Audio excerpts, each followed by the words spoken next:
Grinding all my life, sacrifice, hustle paid the price. Want a slice, got to roll the dice. That's why all my life I've been grinding all my life. Look, all my life, been grinding all my life. Sacrifice, hustle paid the price. Want a slice, got to roll the dice. That's why all my life I've been grinding all my life. Look. I kind of like try to focus in the in the moment, in the present. And that's humility. That's being humble. That's not setting no expectation. That's going out there enjoying the game, competing at a high level. Finds Antetokounmpo once again. The slam. Antetokounmpo. Oh, flex on him. Giannis for Antetokounmpo, and the Bucks regain the lead. Giannis draws the foul. Count it. Now Booker with Tucker on him. Throws it up for 8. Shot blocked by Antetokounmpo. Phoenix has the foul. Antetokounmpo throws it down. What kind of player will you be in 5 years from now? I'll be much stronger. I'll be much better in everything that I do.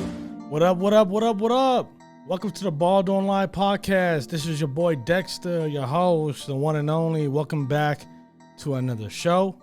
I'm glad to have you guys back. What a year has it been? NBA season is over, but it's been a journey. It's been a great ride, and there's more to come. But I can't thank y'all enough for the ones that stay tuned since day one. I can't thank you enough, for real.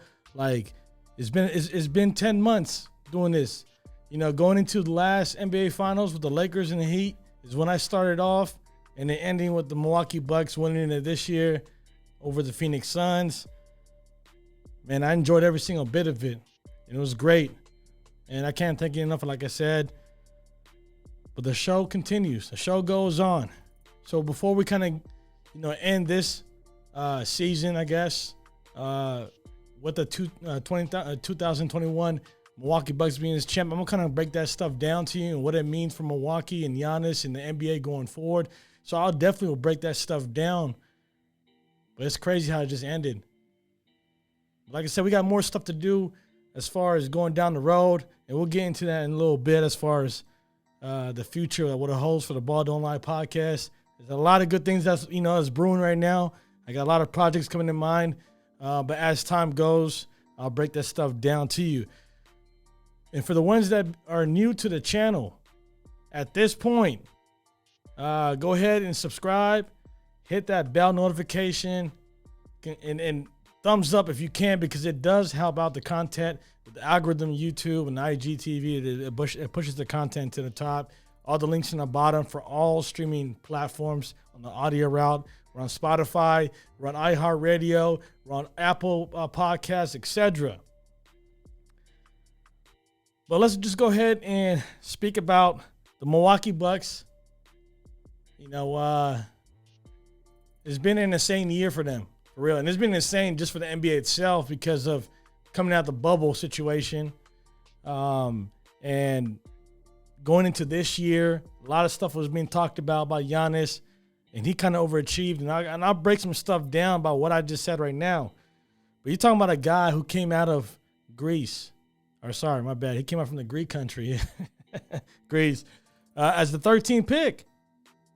Dude was 6'9". Dude weighed $190. And look at how he transpired. He came in at the age of 18.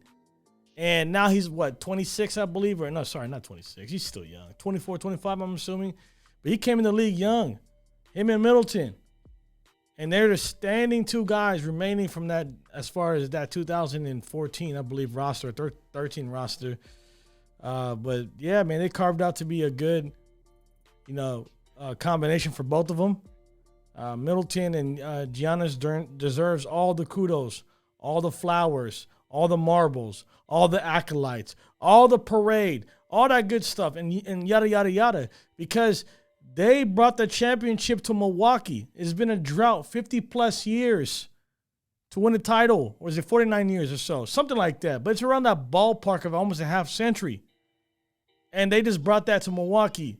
And if you didn't see what happened in Game 6 after the celebration, as far as them winning the trophy, the Larry O'Brien trophy, their district had almost 70,000 fans out there, and downtown was turned. For the small town of Milwaukee, and for the state of Wisconsin, and for all the loyal fans within that area, I tip my head off, because all you guys deserve that for a small market. It's not easy to win in small markets. If you don't know, players tend to leave small markets these days. More about branding, more about name recognition, jersey sales, shoe sales, endorsement deals. And I get that. That all comes with the fame of being an athlete. That all comes with the nature of being in the NBA. If you go to big markets and you're a big name like Giannis. But the other guys don't got shoe deals. Middleton don't got a shoe deal. Drew Holiday ain't got no signature shoe. Like they have these guys who pretty much were comparable to Giannis's game, but this was in a super team. Let that sink in for a second. This was not a super team. And Giannis said it best. And I'll post a clip for you guys in a second. Remember, when they lost to the Miami Heat in the bubble, and Giannis got hurt, and they were exited out the second round, what happened? What transpired? Everybody was talking about Giannis's contract. Is he going to sign that extension that's on the table? The max contract? Or is he going to wait to summer of 2021 and decide either he's going to sign with the Bucks or he's going to go ahead and get lured by these super teams or these super players and join a super team? You know what? Giannis went against the grain. He went against the grain. He's like, no, I'm going to bring a title to Milwaukee. And obviously, when he signed that contract, he had stipulations of his own. When he signed that contract late of 2020, he made sure the organization did everything in their power to lure players here in trades somehow. Because ain't no one walking to Milwaukee. Ain't no one will come and join Giannis, because of the city of Milwaukee. It has nothing to do with Giannis. I'm pretty sure if Giannis is in South Beach in Miami, players will come. But they have other reasons besides joining the team. South Beach, it's sunny. You got babes over there. You got the nightlife. You got celebrities, stuff like that. Milwaukee, it's a blue collar city. People work hard. And outside of you hooping, there is no glamorous spots in Milwaukee. It's a small town. I wouldn't even call it a city. It's a small town. So he went against the grain. Signed a contract. Milwaukee did everything in their power. You got to understand, Milwaukee was pretty much building a team around Giannis for the past 5 years. I mean, look, they added Brook Lopez, who was a free agent coming out of the Lakers. And they needed a stretch five, a big guy who can go outside and create his own shot in a sense. And he was doing that towards the tail of his career or his stint with the Brooklyn Nets as far as Brook Lopez goes to the Lakers, and that's all he was been doing, stretch five. So they said, you know what, this will work because Giannis is a paint guy. So that will work perfectly fine with him. So they got Brook Lopez, and Brook Lopez ain't no bum. Yeah, in a sense, he does bum-ish things. But he's a solid center in the league. He's been here for a while. Then they get Eric Bledsoe, a disgruntled player from the Phoenix Suns. Wouldn't get paid what he was looking for as the point guard of the Phoenix Suns. We see what Eric Bledsoe did as far as tweeting certain things. Kind of got the organization hot. Then they ship him to Milwaukee Bucks. Yeah, it didn't work out for as far as the team long term, but it was a good piece for Giannis. Then they trade Eric Bledsoe to the Pelicans, and they get Drew Holiday. Then they get PJ Tucker, a disgruntled player from Houston, wanted to be on a contender. He said, if James Harden is gone and Russ is gone, what am I doing here? He was the last guy out of the camp. You understand? Like when they had Russ was gone. They traded him for John Wall. James Harden came back disgruntled. They traded him to Brooklyn Nets. PJ Tucker was like, what am I playing with? I don't know how to play with John Wall. Like these other pieces don't make sense. Christian Wood, I don't know how to fit with that guy. Then he lost his minutes. Then he lost his rotation. Then he gets traded to the Milwaukee Bucks. Then you got Bobby Portis. You know the story about Bobby Portis. If you don't know, look it up. Bobby Portis, who gets drafted by the Chicago Bulls, was a solid player, solid young guy. And then he gets into a situation with a teammate in practice and damn near like breaks his nose in his face. Gets suspended by the team. Y'all heard about the Maravich situation when he punched Maravich in the face? Young Bull I guess it makes sense. He was on the Bulls, young Bull, I guess. Bobby Portis.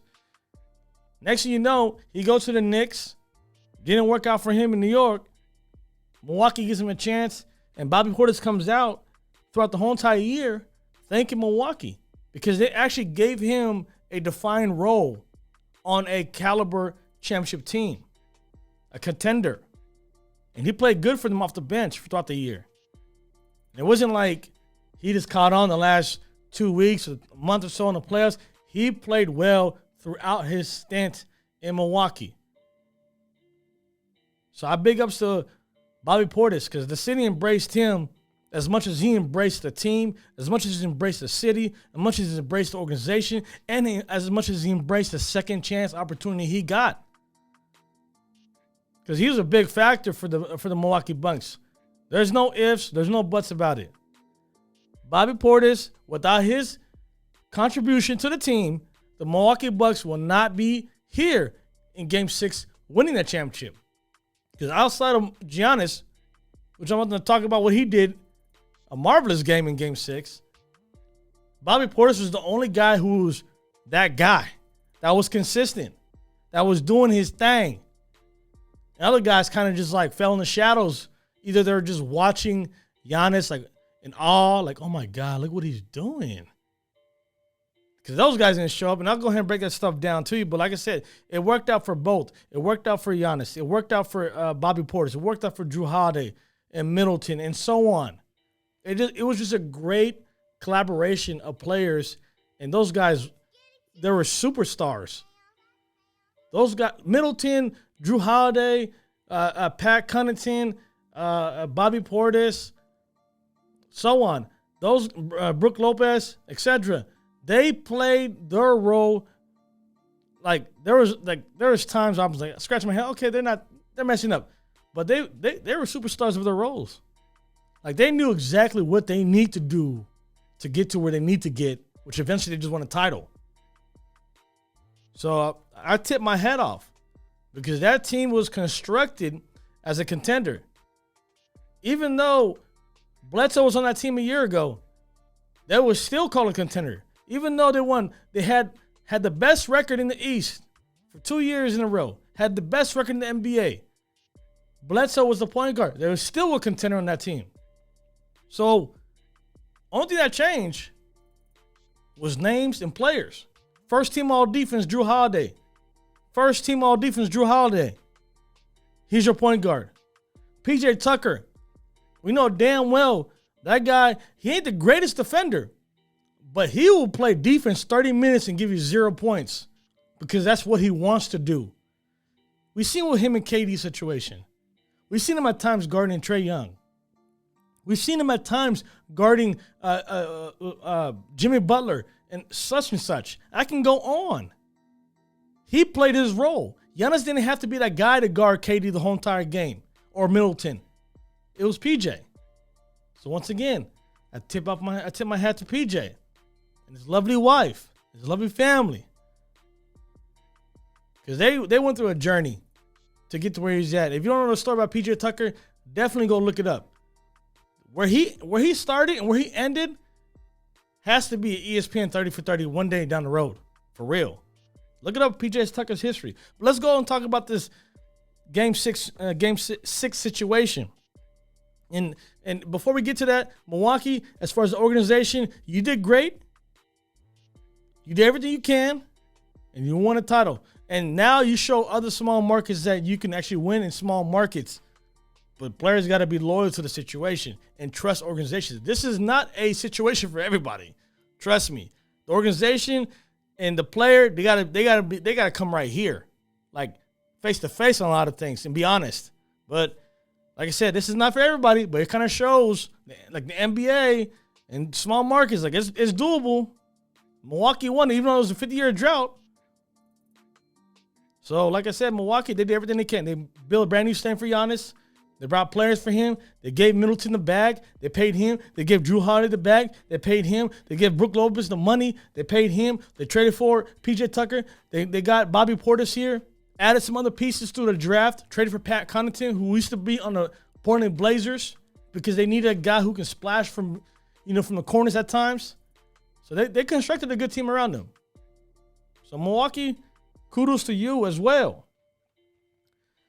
But the Giannis situation in Game 6, it was a one-man show, a one-man wrecking crew. Some guys didn't show up. Drew Holiday, I don't know where you was at times, but you played great. In every other facet of the game, you did your thing. As far as scoring-wise, you only had 12 points. Looking at these numbers, let me pull it up for you. Yeah, he didn't play good as far as offensively.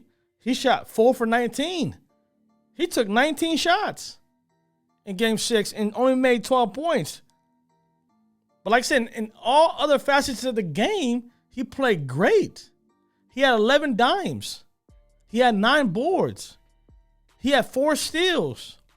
Matter of fact, 2 of them I think were critical in the fourth quarter, where he picked the pockets of Devin Booker. He picked the pockets of Chris Paul. First team all defense. Yeah, that's him. So despite of the scoring, the lousy scoring from Holiday and Middleton, well, I'm about to speak about Middleton in a second, it was still a one-man wrecking crew.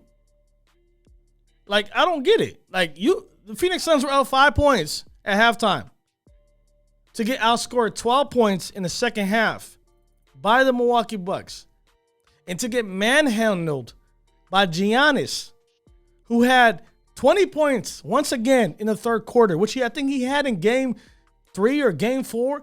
Actually, I think it was Game 3. He had 20 points. That's the game the Phoenix Suns got blown out, basically. The worst game they played in the finals so far. Probably the worst game they played in the postseason.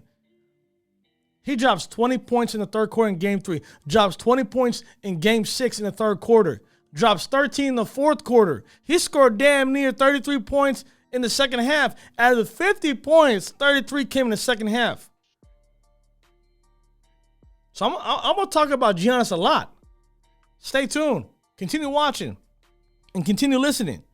But going back with Holiday, I think Holiday did everything he can in his power to basically feed Giannis. In a sense, he had 11 dimes. And there was ones where, like, I was looking at him like, wow, he's passing the ball to everybody. Not just Giannis, but Giannis was getting the bulk of the passes.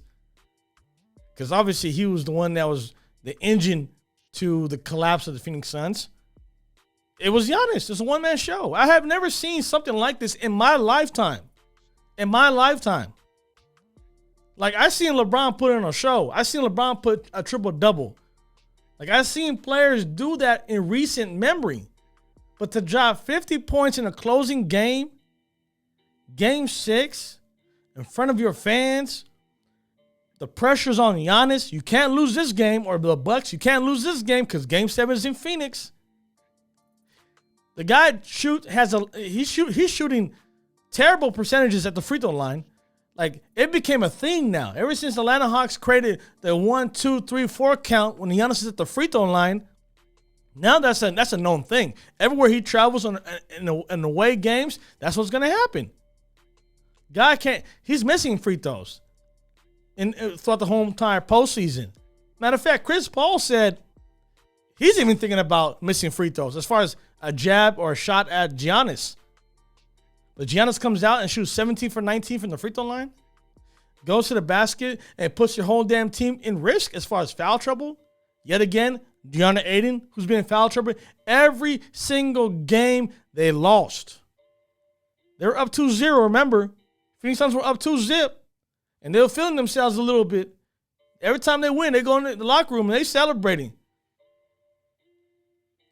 And then next, you know what? Milwaukee Bucks win 4 games straight. And in those 4 games, DA's disappeared. DA's been in foul trouble. I mean, that guy, he looked like he was a freshman at Arizona University. The University of Arizona. Wildcats in Tucson. He looked like that guy. He didn't look like an NBA player. He didn't look like a guy who's been in the league for at least a year or so. He looked like somebody who was in the collegiate level kind of shined away from the challenge.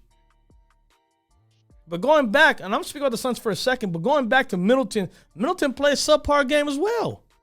So Holiday was not good at scoring.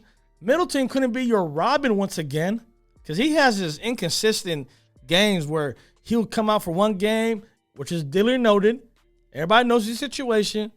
Comes out for one game, gives you 38. Next game, he gives you 11. Next game, he plays great, gives you 20-something points. Next game, he gives you 17, like he did tonight. He shot 6 for 13, only took 13 shots. But he had a couple good shots or clutch shots in the fourth quarter down the wire because he is the closer for the Bucks. But he only has 17 points, 6 for 13. And the team shot terrible as well. The team couldn't hit a three-pointer in the open ocean. Like, they couldn't even hit in the ocean. And then when I say open ocean, I'm talking about you on a boat, shoot the ball in the ocean. Couldn't even hit the water. Can't splash it. They shot a lousy 6 for 27 from deep. How you win games like that? I'll tell you how you win games like that. The Milwaukee Bucks dominated the Phoenix Suns on the rebounding on both sides. Oh, yeah. They dominated on the offensive rebounds, which is crazy. You have DA in the paint. Oh, no. Timeout. He's too busy guarding Giannis. So offensive rebounds are coming from Giannis, Middleton, PJ Tucker, Drew Holiday, and whoever else, Bobby Portis. How you get out-rebound? That's terrible. At the same time, Devin Booker didn't show up in pressure situations. Third quarter, where were you at, Devin Booker? Fourth quarter, where were you at, Devin Booker? Chris Paul, you showed up a little bit. I give you that. He played okay to me, but everybody else, to me, kind of crumbled in the fourth quarter. Giannis was the factor on both sides. Guy was blocking shots left and right. Some were goaltending. Some he almost pinned against the glass. And some he was sending out to the courtside seats. Like, get that out of here. He had 5 return to senders. He was sending them back. And he gave you 14 rebounds. And he gave you 50 points. And he gave you 17 from 19 from the free throw line. And played damn near the whole entire game. And Monty Williams and whoever else is on the coaching staff couldn't figure out what to do with Giannis. It's easy. It's simple. Copycat system. Do the same thing the Miami Heat did a year ago in the bubble. Do the same thing the Raptors did. I get it. They had better defensive personnels than your team, but still, you have Jay Crowder, you got Mikal Bridges, you got bodies. Pack the paint. Let him kick out. Let Middleton, who shot lousy today, or in Game 6, give it to Holiday, who shot lousy. Let those guys kill you. Let those guys be the answer for why they won Game 6. Don't let it be a Giannis situation. Don't let it be a Giannis situation.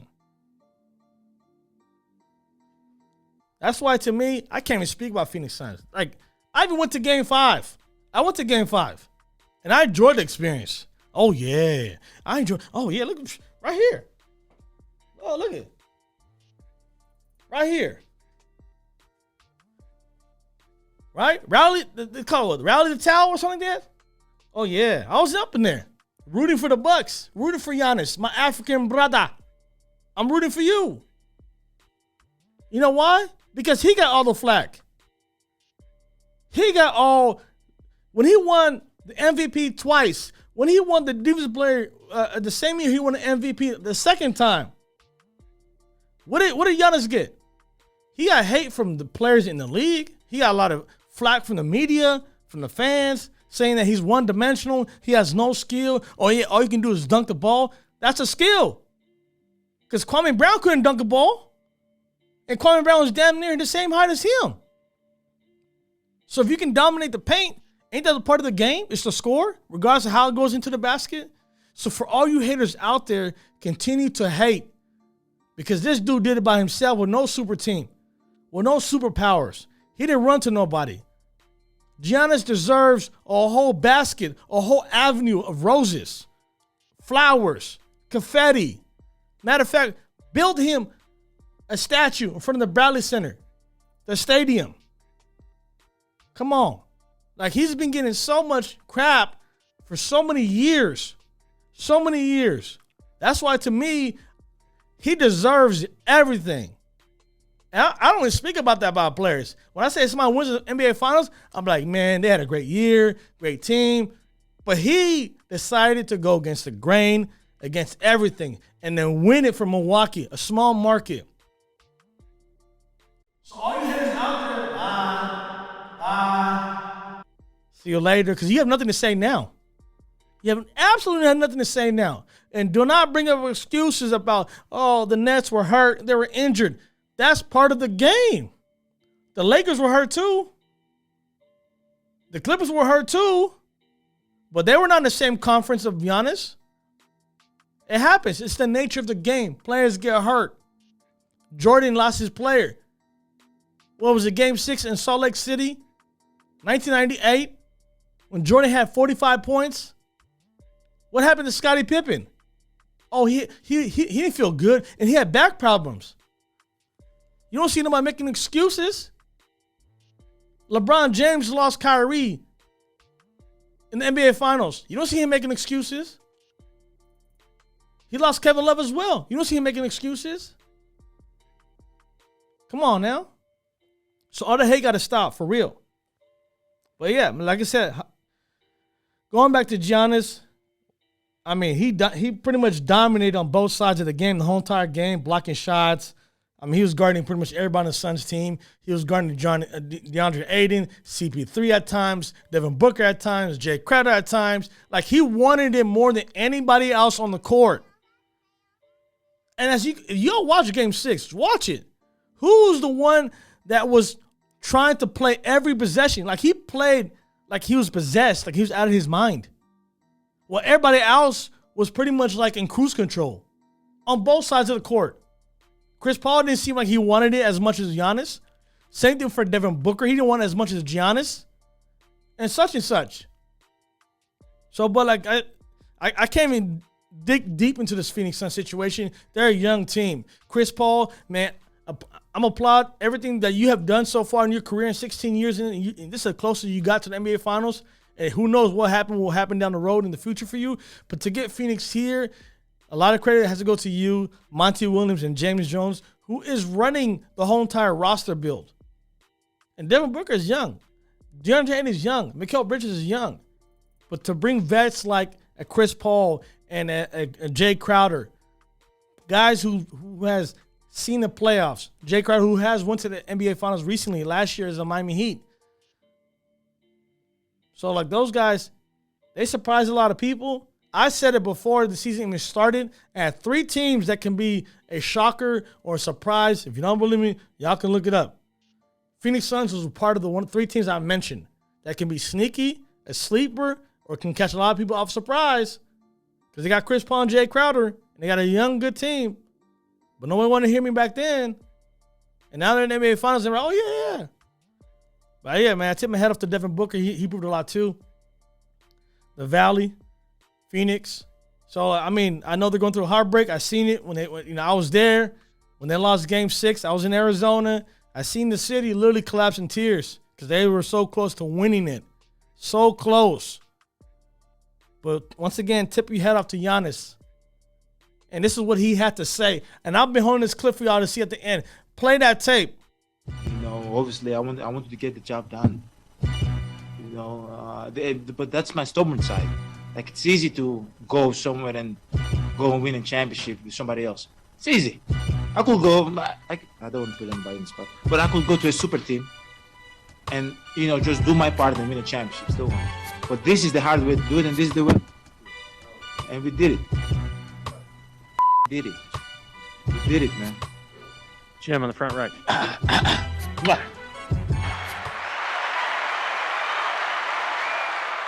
Yeah. Giannis, you deserve that, man. For real, like, you don't have to go chase nobody to go be on a super team.